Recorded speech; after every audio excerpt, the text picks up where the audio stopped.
This steam-powered logging train sits deep in a conifer forest, showing how railroads made it possible to remove enormous timber from remote stands. The temporary track and rough ground underline how mobile, extractive these operations could be in the early 20th century Pacific Northwest. Zooming in on the locomotive's cab, the partial name Bell is painted on the side, an identifying mark that also hints at pride and personality in industrial machinery. The cab window frames a worker leaning out, a reminder that this was hands-on, hazardous transportation.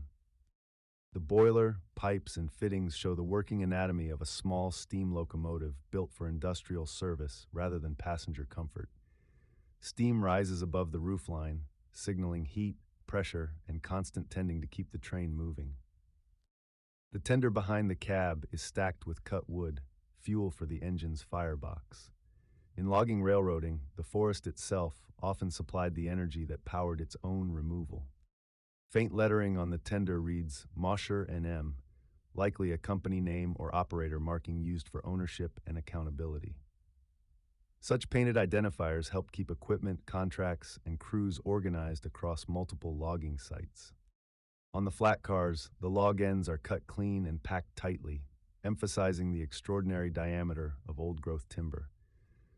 The scale here reflects the kind of conifer forests that once defined much of the region's coastal and foothill landscapes. Several workers sit and stand on the load, using their bodies as scale and vantage point. Their positioning suggests ongoing supervision of the load, watching for shifting timber, and readying the cars for travel on uneven track. Chains and rigging hang along the side of the cars, essential for securing logs during movement and braking. These simple metal fittings were critical safety devices when hauling heavy round loads over temporary grades and curves. The track bed is rough and improvised, with uneven ties laid directly over churned soil and debris. This kind of temporary railroad, built, used, and moved, was a hallmark of logging in the Pacific Northwest.